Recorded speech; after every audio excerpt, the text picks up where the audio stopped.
Taste the Daily. Thirubuvanam கோவில் காவலாளி அஜித்குமார் காவல்துறையினரால் கொடூரமாக தாக்கி கொலை செய்யப்பட்டார்.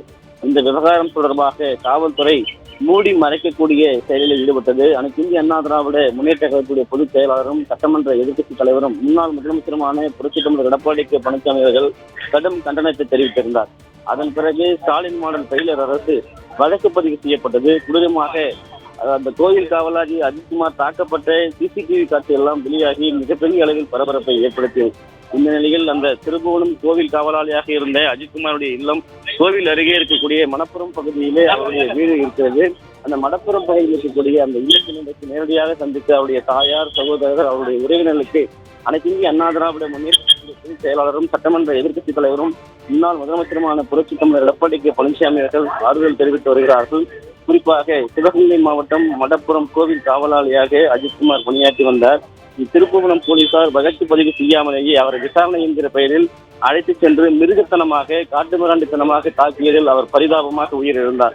குறிப்பாக சிபிஐ அதிகாரிகள் இருந்த இந்த வழக்கை விசாரித்து வரக்கூடிய இந்த நிலையிலே ஆவணங்களும் கைது செய்யப்பட்டிருக்கக்கூடிய 5 காவலாளிகளும் திருபுவனம் நீதிமன்றத்தினுடைய கட்டுப்பாட்டில் இருக்கக்கூடிய இந்த சூழ்நிலையில் 5 காவலர்கள் நீதிமன்றத்துடன் இன்றுடன் அவருடைய காவல் எல்லாம் ஏற்கனவே முடிவடைந்த நிலையில் தற்போது அந்த ஆவணங்கள் எல்லாம் கைதான நீதிமன்றத்திலும் அதே போன்று மதுரை மாவட்ட முதன்மை நீதிமன்றத்திலும் மாற்றக்கோரி அந்த சிபிஐ தரப்பில் திருபுவனம் நீதிமன்றத்தில் மனு தாக்கல் செய்யப்பட்டிருக்கிறது.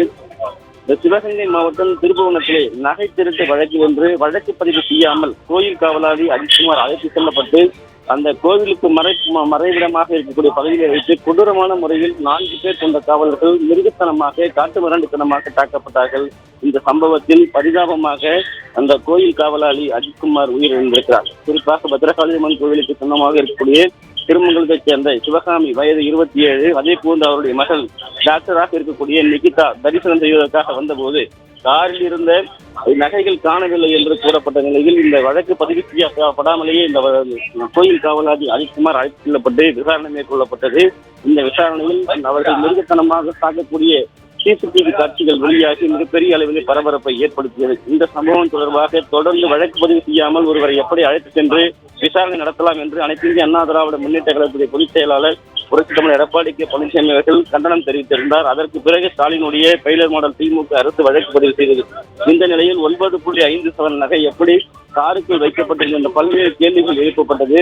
தொடர்ந்து அந்த மரணத்திலே பல்வேறு சந்தேகங்கள், காவல்துறை அத்துமீறல், வழக்கு பதிவு செய்யாமல் ஒருவரை கொடூரமாக தாக்கியது உள்ளிட்ட பல்வேறு அதிர்வலைகளை ஏற்படுத்தியது. தொடர்ந்து கண்டனம் தெரிவிக்கப்பட்ட நிலையில் இதற்காக பெரிய அளவிலே தமிழகம் முழுவதுமாக மக்கள் மத்தியிலே திமுக அரசு மீதும் காவல்துறை மீதும் நம்பிக்கை இழக்கப்பட்டது. இந்த நிலையில் இன்றைக்கு திருபுவனம் மடப்புரம் பகுதியில் இருக்கக்கூடிய கோயில் காவலாளி அஜித்குமாருடைய இல்லத்தில் இந்திய அண்ணா திராவிட முன்னேற்ற கழகத்துடைய பொதுச் செயலாளர் புரட்சித் தமிழர் எடப்பாடி பழனிசாமி அவர்களுடைய தாயார் மற்றும் சகோதரர் உறவினர்களை நேரில் சந்தித்து ஆறுதல் தெரிவித்து வருகிறார்கள். தொடர்ச்சியாக அனைத்து இந்திய அண்ணா திராவிட முன்னேற்ற கழகத்துடைய பொதுச் செயலாளர் புரட்சித் தமிழர் எடப்பாடி பழனிசாமி அவர்கள் செய்தியாளரை சந்தித்திருக்கிறார்கள்.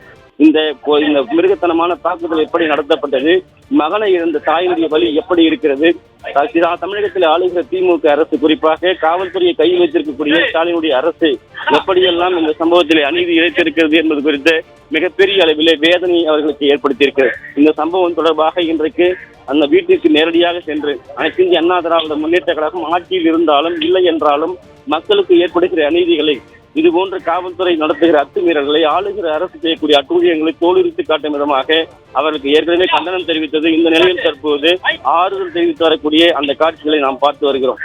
ஒரு தாய் மகனை இழந்து எப்படி தனிமையில் தன்னுடைய துயரத்தை வெளிப்படுத்தி இருக்கிறார் என்ற இந்த நேரத்திலே தொடர்ந்து ஆறுதல் தெரிவித்து வருகிறார்கள். தொடர்ந்து கண்டனம் தெரிவிக்கப்பட்டது. அனைத்து இந்திய அண்ணா திராவிட முன்னேற்ற கழகத்துடைய பொதுச் செயலாளர் இந்த சம்பவத்திலே கடுமையான கண்டனங்களை பதிவு செய்திருந்தார். தற்போது நேரிலே சென்று ஆறுதல் தெரிவித்துக் கொண்டிருக்கிறார். அந்த காட்சிகளை நாம் பார்த்து வருகிறோம். நேரிலே ஆறுதல் தெரிவித்த அவர் அனைத்து இந்திய அண்ணா திராவிட முன்னேற்ற கழகத்துடைய பொதுச் செயலாளர் புரட்சித் தமிழர் எடப்பாடி பழனிசாமி அவர்கள் இந்த சம்பவம் தொடர்பாக செய்தியாளர்கள் சந்தித்து வருகிறார்கள். அந்த காட்சிகளை நாம் பார்க்கலாம். காவல்துறையின் அத்துமீறல், ஆளுகிற திமுக அரசுடைய அத்துமீறல் இவற்றையெல்லாம் தோலுரிக்கும் விதமாக கண்டனம் தெரிவித்த நிலையில் வழக்கு பதிவு செய்யப்பட்ட நிலையில் காவலாளிகள் கைது.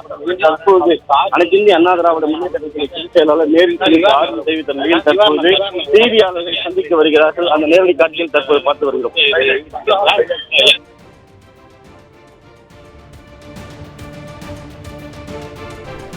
விவரங்களை வழங்கியமைக்கு நன்றி ஜெயக்குமார்.